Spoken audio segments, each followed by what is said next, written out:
Well, welcome to Technology and Education Today. I'm Richard Smith, And I'm Caroline Crawford. and today we're talking about what parents should know about internet research on the part of their children.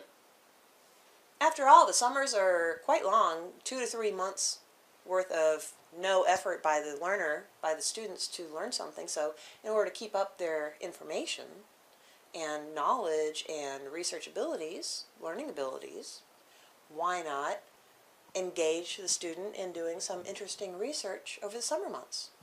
Good idea. They can do this in the summer months, and I think they can also do it during the winter Who months. knew? Well, if you have small children, if they're in elementary school, you could have them do some interesting things with all that time on their hands on the Learning internet. about ants, learning about earthworms, what's in their environment that they're curious about. Okay, let's do some research about it. Right. So I think one of the first things, if this is not going to be a school assignment, if you're not following up on a school assignment, is that if you want your children to really engage in internet research, they should be Something real world. Yeah. Well, it should be something that they're interested in.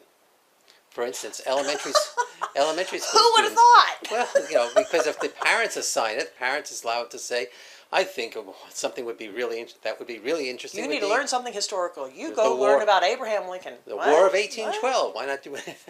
So, on the other hand, if you leave it up to the kids, they would probably want to do some research on dinosaurs.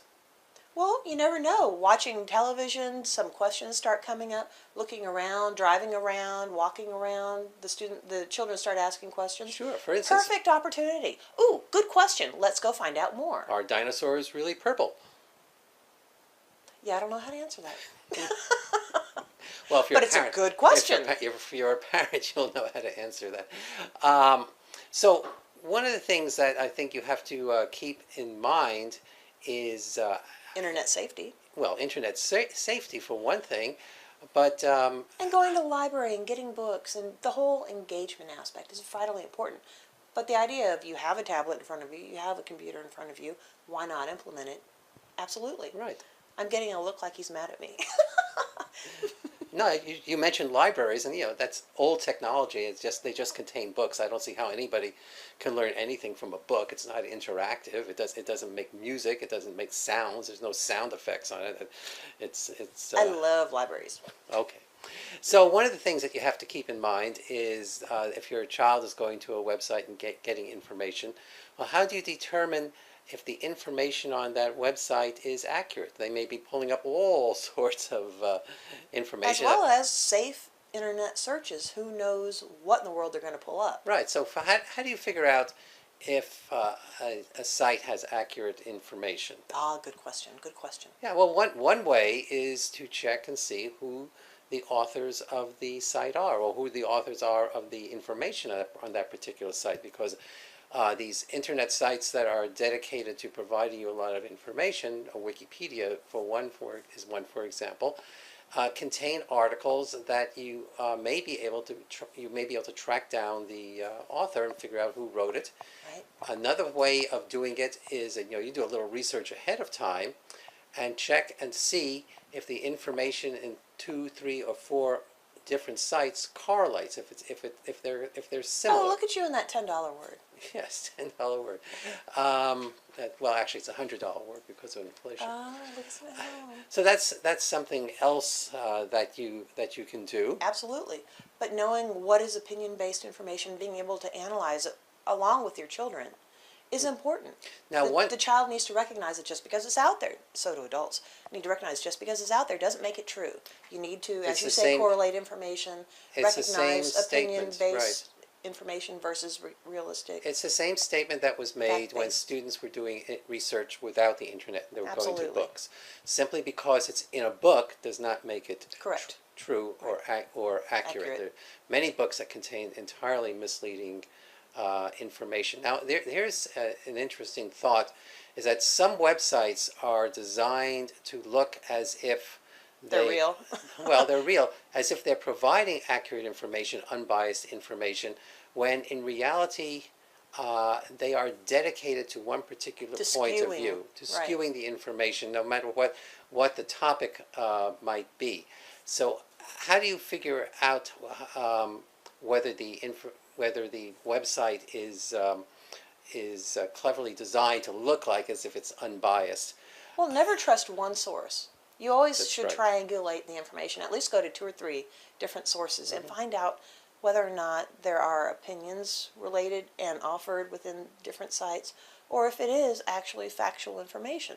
And you were talking about different places to go and how to go about Well, one thing figuring you out can who do the author is.